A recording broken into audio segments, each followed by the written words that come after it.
At an event to celebrate his 70th birthday, M.K. Stalin was invited to the national stage to take on a national role by Jammu Kashmir National Conference President Farooq Abdullah.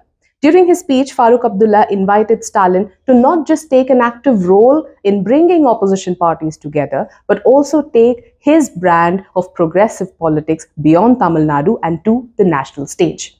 On 3rd April, M.K. Stalin seems to have taken the first step towards exactly that, when his initiative, his party's initiative, the All India Federation for Social Justice, was a roaring success. On this episode of State of Play, I tell you my 4 key takeaways from that event and how it can pretty much chart the course for a united opposition in the run-up to 2024 Lok Sabha elections. Welcome to the show. I am Anusha Ravi Sood. The Dravida Munnetra Kalagam, or rather M.K. Stalin's personal initiative, the All India Federation for Social Justice, saw its first national conference on the 3rd of April, and it was a roaring success. It had representation from non-BJP parties, an entire spectrum, a range of leaders from various political parties, all of them congregating for one common cause. While leaders of the DMK, like the DMK MP, P. Wilson, who coordinated the entire event, maintained that this was an event for social justice as a common cause to fight for all opposition parties. Other members who participated, for example, TMC's Derek O'Brien, a parliamentarian from Mamata Banerjee's party, was very candid in calling it what it was, a political event that brings all non-BJP parties together on one single platform to take on the existing ruling party. This isn't the first time that a regional party has attempted to bring other regional parties together, non-BJP parties together. M.K. Stalin isn't even the first leader of an opposition party or a regional party to implore unity among opposition parties, ask leaders of opposition parties to come together on a common platform. Over the last few months, several chiefs of regional parties have attempted to bring their counterparts from other states together. But the April 3rd event was by far the most successful. There was a galaxy of leaders, non-BJP party leaders, who participated in that particular event. The timing of the event in itself is very interesting.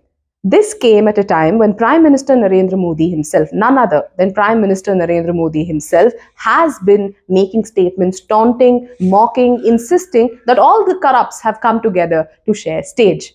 Irrespective of the taunt, representatives of parties right from Samajwadi Party to the RJD, to the JDU or the Aam Aadmi Party, CPI, CPM, the National Conference from Jammu Kashmir, even parties like BRS and Mamata Banerjee's TMC, who have expressed concerns over sharing stage with the Congress, were there at the event spearheaded by DMK, standing side by side with the Congress as well. While one might argue that the success of this event lies in the fact that the focus was a topic that was more social than political, there is no denying that such large-scale participation of politicians, involvement of so many big names in politics, simply cannot be apolitical in nature.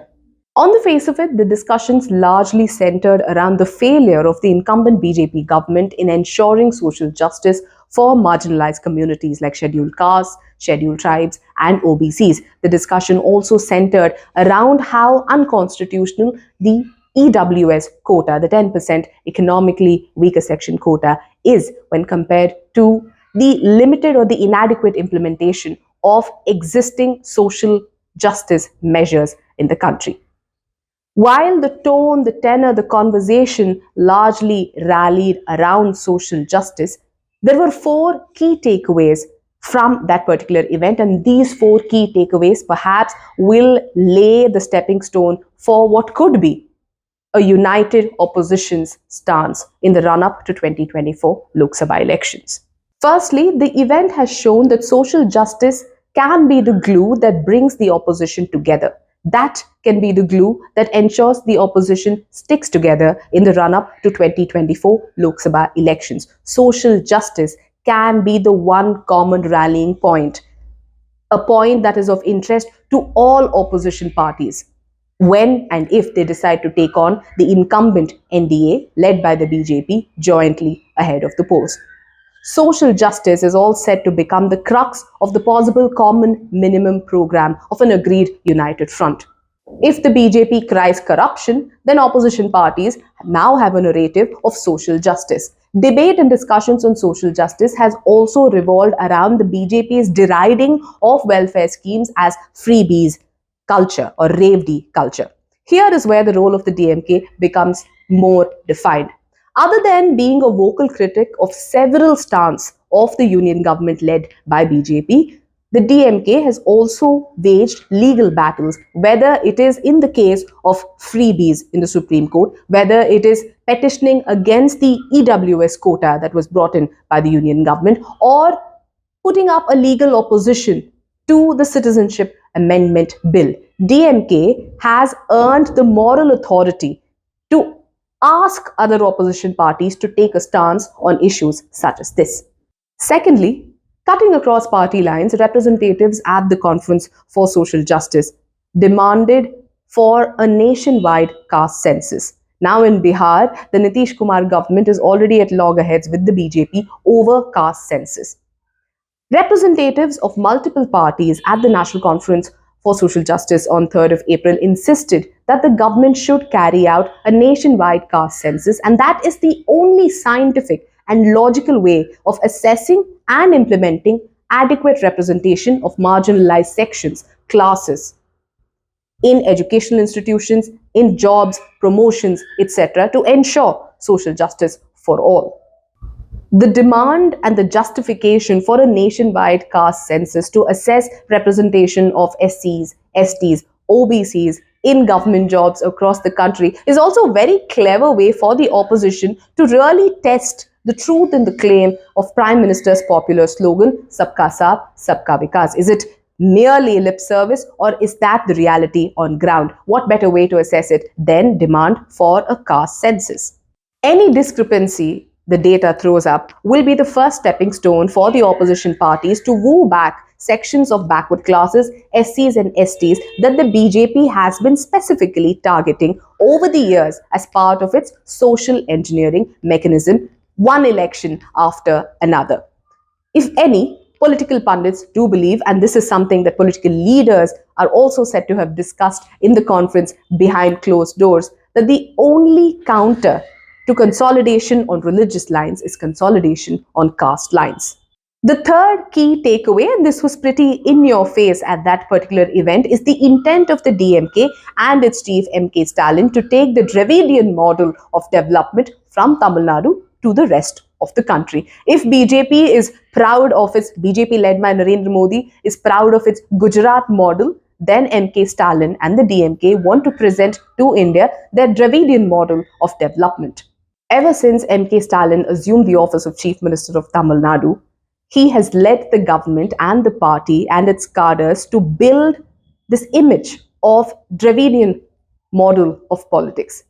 There were no secrets at the April 3rd event, the Federation, National Conference of Federation for Social Justice event, that the DMK intends to take this model of Dravidian politics, which it has consciously mainstreamed in Tamil Nadu, in its conversations, in news items, in popular culture, in mainstream media. They want to take this model national. And this was very evident with a video presentation that was made right at the beginning of the event on that particular day. While social activists, critics question the Tamil Nadu government, point to caste atrocities, excesses by authorities, government not spending enough funds or funds that are meant for empowerment of marginalized sections within a budget year, as all examples of how social justice is still a distant dream in Tamil Nadu. The DMK has shown success story in terms of its welfare schemes, development indices, and economy to say the Dravidian model of development is the go-to model of development for not just Tamil Nadu, but the entire country. So what really is the DMK pushing its Dravidian model as? The DMK is pushing its Dravidian model as a more holistic development model that is focused on human development and social justice, as against the BJP's style or BJP's model of development, that is brick and mortar and infra heavy. Finally, the event showcased that a majority of non-BJP parties, opposition parties, can be brought together on a single platform as long as the Congress is not playing Big Brother. If the Congress cedes space, takes a step back, and allows somebody like an MK Stalin, a less intimidating but authoritative figure, to bridge the gap between opposition parties, then opposition unity could be a reality in the run up to 2024 Lok Sabha elections. Unlike a Chandrasekhar Rao of the BRS or Mamta Banerjee of the TMC, who insist that a non-BJP, non-Congress third front can be the solution to take on the BJP in 2024, MK Stalin has made his stance categorically clear. He insists that there is no possibility of an opposition to the BJP without the Congress in the grand scheme of things. However, at that event, it became amply clear that if the Congress cedes space and allows for other players to take the initiative, for example, like MK Stalin, allow him to be a convener who brings together all opposition parties, then opposition unity is a possibility. MK Stalin is Pinarayi Vijayan's comrade. His friendship with Chandrasekhar Rao is very well known. He plays the perfect host to Mamta Banerjee when she is in Tamil Nadu. He is not shy of appreciating, praising Arvind Kejriwal's initiatives and even emulating some of them in Tamil Nadu. He is open to a friendly hand meeting and greeting Nitish Kumar. All this while he is also friends with the Congress, shares a personal rapport with Rahul Gandhi, so much so that he is invited to launch the Bharat Jodo Yatra. MK Stalin's personal relationship with leaders cutting across party lines, the friendships that he has maintained over the years, while being thoroughly committed to his alliance partner, the Congress, makes him the ideal candidate to bring all non-BJP parties together on the opposition table. The bargains that the Congress, given its weakened position and uncomfortable relationship with several regional parties, Congress cannot make, MK Stalin can. It seems in the run up to 2024 Lok Sabha elections, the Congress too has realized its weakened stance, and hence there has been a very evident change of Congress's position when it comes to its role in a united opposition. While leaders a few months ago would insist that without the Congress there would be no opposition and the Congress has to be the fulcrum of opposition unity, now the Congress, it seems, has ceded space to allow any other competent authoritative leader from regional parties, from non-BJP parties, strong regional parties, to become the center of a united opposition front.